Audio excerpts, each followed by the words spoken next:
Hi guys, welcome to English Guru YouTube channel. आप सभी को मेरा इस इंग्लिश गुरु यूट्यूब चैनल पर स्वागत है। आज आप लोग के लिए एक नया टॉपिक लेकर के आया हूं और वो टॉपिक है जो आप वर्ब के नाम से जानेंगे। तो टॉपिक है आपका वर्ब्स, क्रियाएं। और मैं आपको ये बता देना चाहता हूं कि इंग्लिश सेंटेंस में जो होता है वर्ब, जिस प्रकार से पूरे शरीर में आत्मा सबसे महत्वपूर्ण होता है, उसी प्रकार से जो है कि इंग्लिश सेंटेंस में वर्ब्स उतना ही महत्वपूर्ण होता है। यानी इंग्लिश सेंटेंस का आत्मा कहें तो वर्ब्स ही होता है। इसलिए इसका बेसिक ज्ञान को सबसे पहले जान ले, एडवांस ज्ञान बाद में मैं बताऊंगा। तो ये पार्ट्स ऑफ स्पीच का एक हिस्सा है। इससे पहले मैंने नाउन, प्रोनाउन, एडजेक्टिव का वीडियो बनाया है और उसका जो है लिंक अपने डिस्क्रिप्शन में दे दिया हूं। अगर आप उसको नहीं देखें तो उसका भी बेसिक ज्ञान आप मेरे लिंक में जा कर के, डिस्क्रिप्शन के लिंक में जा कर के आप एक एक करके उसको भी देख लेंगे तो उसका भी ज्ञान बढ़ेगा। लेकिन आज का इस टॉपिक में बेसिक ज्ञान वर्ब्स का मैं बताने जा रहा हूँ, जिसको आप ध्यान से सुनेंगे, जो बहुत ज़रूरी आपके जीवन के लिए है अगर अंग्रेजी में आप अपना ज्ञान बढ़ाना चाहते हैं। तो लीजिए, आपका ज़्यादा समय नहीं लेते हुए मैं आगे की ओर बढ़ता हूँ और शुरू करता हूँ। वर्ब, जिसका हिंदी होता है क्रिया। क्रिया अर्थात एक प्रकार का काम। तो यहाँ पर जो है कि इस चीज़ को समझने के लिए सबसे पहले इसका डेफिनेशन को जानते हैं। तो इसका डेफिनेशन है, verb is a word used which denotes an action, possession, relation और अ स्टेट ऑफ बीइंग। अर्थात वर्ब वह शब्द है जिससे किसी के कार्य, व्यापार, अधिकार, संबंध या अवस्था का बोध कराता है। यहाँ पर आप ये देख रहे हैं कि वर्ब जो क्रिया है, एक शब्द है जो किसी एक्शन को, कार्य को या पोसेशन को, अधिकार को या स्टेट ऑफ बीइंग, अवस्था को दर्शाता है। तो इसके कुछ जो है ये वर्ब के कुछ उदाहरण आप नीचे एग्जाम्पल देखेंगे। इसमें एग्जाम्पल के रूप में आपका लिखा हुआ है eat, play, go, run, is, are, am, can, could, have, has, had, dot dot dot etc. अर्थात इसके अलावे भी बहुत वर्ब है, वो बाद में जानकारी आपका और मिलेगा। अभी बेसिक ज्ञान समझिए कि ये सारे के सारे आपका वर्ब्स है। तो ये वर्ब्स को जो है जानने के लिए फिर आगे के पेज में हम कुछ आगे चीज़ को समझते हैं। तो यहाँ पर देखिए कि इस एग्जाम्पल में देखिए, आई राइट अ लेटर, मैं एक पत्र लिखता हूँ। तो मैं एक पत्र लिखता हूँ, तो यहाँ पर आप देखिए वर्ब कौन सा है, वर्ब है आपका राइट। राइट आपका वर्ब है और ये राइट क्या है, एक काम को दर्शाता है। इस वाक्य में एक काम को दर्शा रहा है, लिखने का काम हो रहा है। तो ये लिखने का काम जो हो रहा है, यहाँ पर राइट आपका जो है वर्ब है। इसका दूसरा एग्जाम्पल देखिए, ही प्लेज क्रिकेट, वह क्रिकेट खेलता है। तो इसमें आपका वर्ब कौन सा हो गया, प्लेज। प्लेज आपका क्या हो गया, वर्ब। और ये दोनों के दोनों वाक्य जो है वो वर्ब के किस कैटेगरी में आते हैं, तो ये दोनों के दोनों वर्ब जो है एक्शन को बोध कराता है। यानी इस वाक्य में जो राइट और प्लेज आया हुआ है वो एक्शन को डिनोट करने वाला वर्ब है। यानी इससे किसी कार्य का या काम का पता चलता है। यानी मैं एक पत्र लिखता हूँ, यानी कोई काम कर रहा है पत्र लिखने का। ही प्लेज क्रिकेट, एक काम कर रहा है, क्या करने का, क्रिकेट खेलने का।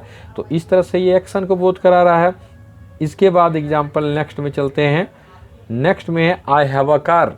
आई हैव अ कार, मेरे पास एक कार है। तो इसमें भी हमको वर्ब को ढूंढना है। तो इसमें वर्ब कौन है आपका, हैव है आपका वर्ब है। दूसरा एग्जाम्पल देखते हैं इसका, ही हैड 3 कार्स, उसके पास 3 गाड़ियाँ थी। तो इसमें भी वर्ब को ढूंढना है। तो इसमें वर्ब कौन सा है, हैड है आपका वर्ब। लेकिन यहाँ हैव और हैड ये दोनों का दोनों की वर्ब के किस कैटेगरी में आते हैं, तो ये दोनों के दोनों वर्ब जो बोध करा रहे हैं वो रिलेशन या पोसेशन को बोध करा रहे हैं, यानी अधिकार को बोध करा रहा है। यानी कि आई हैव ए कार, मेरे पास एक कार है, यानी कार है किसके पास, मेरे पास। तो उस कार के प्रति मेरा एक अधिकार का बोध करवा रहा है। तो इस वाक्य में हैव और हैड जो है वर्ब के रूप में आए हैं और ये रिलेशन या पोसेशन को दर्शा रहे हैं। इसका तीसरा नेक्स्ट एग्जाम्पल दिखाते हैं। जैसे ही इज़ हैप्पी, इसमें भी वर्ब छुपा हुआ है। तो कौन है वर्ब भाई, तो यहाँ पर आप देखिए इज आपका क्या है, वर्ब है। इज आपका वर्ब है। इसका नेक्स्ट एग्जाम्पल देखिए, he was a poor man. He was a poor man, इसमें भी वर्ब है। तो वर्ब कौन सा है, तो यहाँ पर वॉज आपका वर्ब है। तो इस वाक्य में वॉज आपका वर्ब है। तो ये भी आप किस चीज़ को दर्शा रहा है, किस चीज़ को डिनोट कर रहा है, इसको देखते हैं। इससे पता चलता है स्टेट ऑफ बीइंग, अवस्था का पता चलता है, किस अवस्था में किस मुद्रा, ही इज हैप्पी यानी वो खुश है या दुख में है, क्या है, तो ये ही इज हैप्पी, वह खुश है। तो यहाँ पर क्या हो गया कि उसकी अवस्था को दर्शा रहा है। He was a poor man, तो वह गरीब था, तो उसका एक अवस्था को दर्शा रहा है। तो इस ऐसे वाक्यों में क्या है, स्टेट ऑफ बीइंग यानी अवस्था को दर्शाता है। कुल मिलाकर के जितने एग्जाम्पल दिए उसमें कौन कौन सा वर्ब है उसको भी आप देख लिए। अब इस चीज़ के बारे में हम समझे। अब इसके आगे चलते हैं, आगे समझते हैं थोड़ा सा।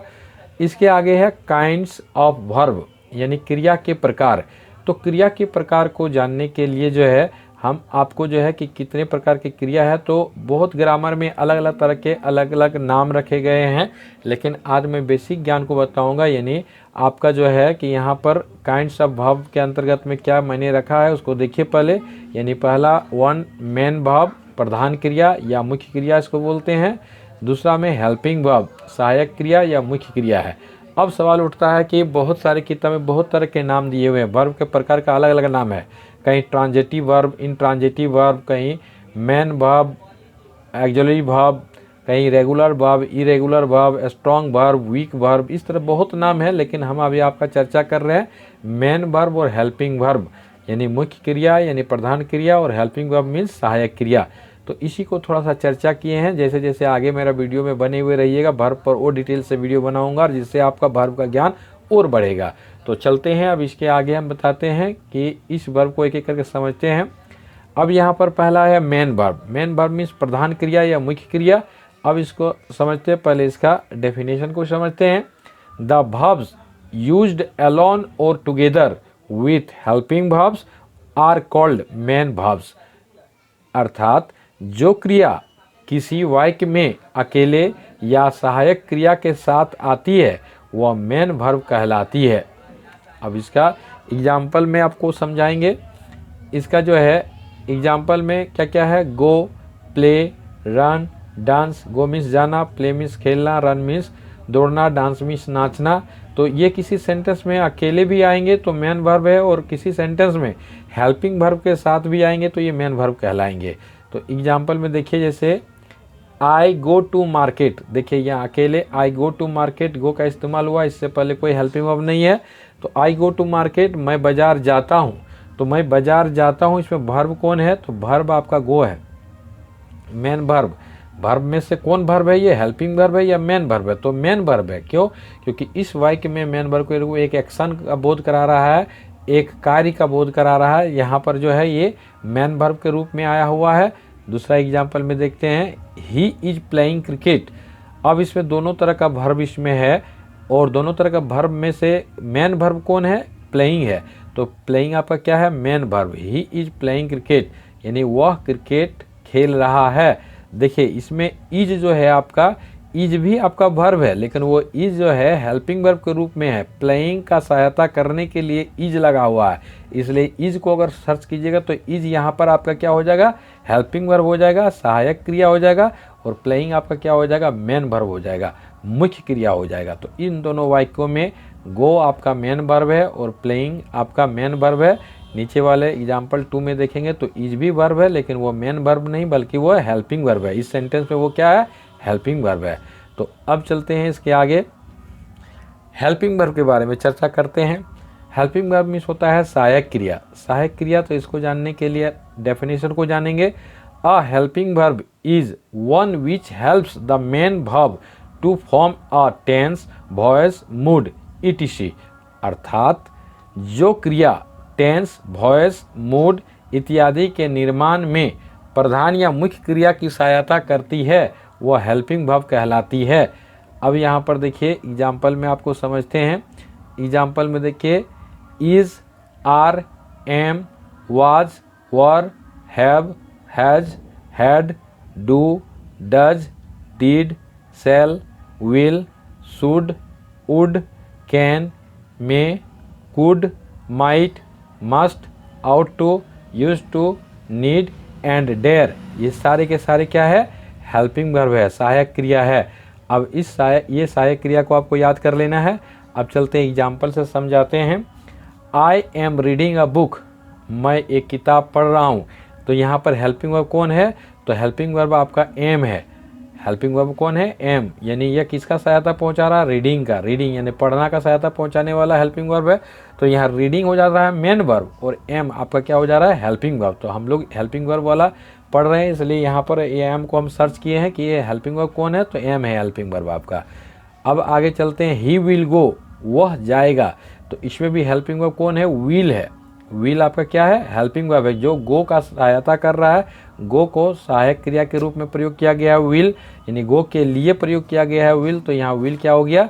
हेल्पिंग वर्ब हो गया आपका। तो एम और विल इस सेंटेंस में हेल्पिंग वर्ब है। अब आगे चलते हैं, आगे नोट 1। अब आपका इसमें थोड़ा ध्यान देना है।